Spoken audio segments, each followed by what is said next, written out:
Hivi kwa nini mgonjwa wa kisukari huwa inakuwa ngumu kidogo kumfanyia upasuaji? Yaani anapokuwa na tatizo linalohitaji kufanyia upasuaji huwa kuna kaugumu fulani tofauti na mtu ambaye hana tatizo la kisukari. Kwa mfano, umepata tatizo la macho, labda una mtoto wa jicho unahitaji kufanyia upasuaji. Mara nyingi madaktari watakupiga tarehe ama watafuatilia sana, yani watakuwa na maswali mengi kabla ya kuwa na confidence ya kukufanyia upasuaji. Umepata tatizo la labda matatizo ya moyo, labda una tatizo la tezi dume, labda una tatizo kwenye mfumo wa uzazi, wewe mama unataka kwenda kufanyia upasuaji fulani. Mara nyingi huwa kuna ugumu fulani kwa sababu ya nature ya tatizo ulionalo. Sasa huwa ziko hatari wakati wa upasuaji, kabla ya upasuaji na baada. Yaani kabla, wakati wa upasuaji na baada ya upasuaji huwa kuna changamoto ambazo zinahofiwa, na ndio maana wanakuwa wako makini kuto kukufanyia bila kujiridhisha vizuri. Sababu ya kwanza ni ugumu wa kudhibiti viwango vya sukari. Wakati wa upasuaji mwili huwa unaingia kwenye stress. Unazalisha homoni za cortisol, adrenaline, ni homoni ambazo zinasababisha kupanda kwa sukari.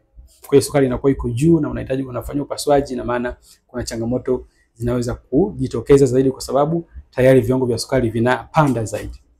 Kwa hiyo huwa kuna homoni za stress ambazo zinamwagwa pale ambapo mwili unaoingiza kupasua kwa sababu mwili hautaki hizo kashikashi.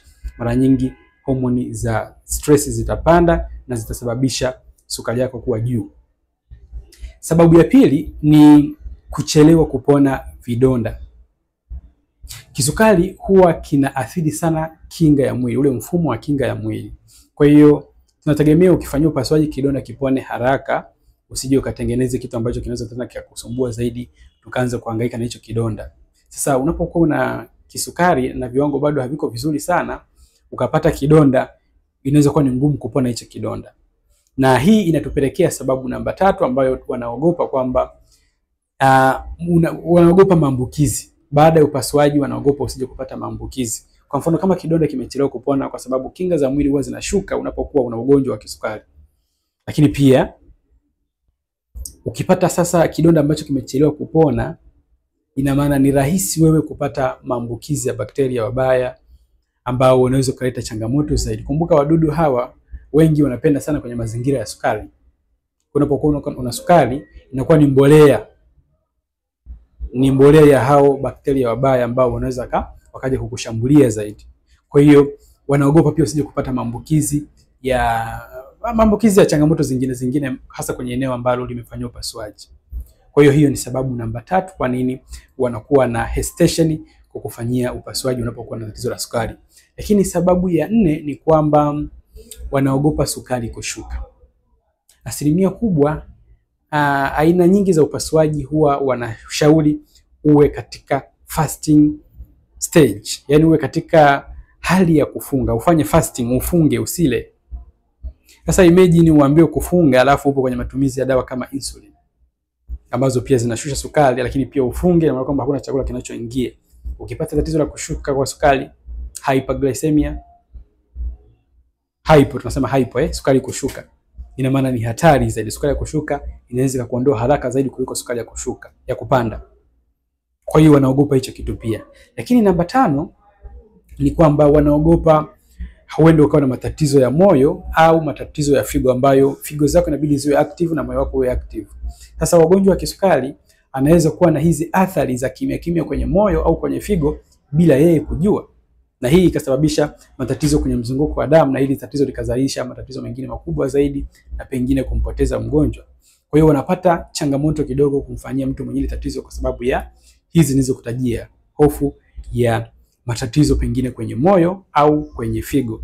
Si kwa sababu zingine, kuna matatizo kama mambo ya tunasema DVT, deep vein thrombosis.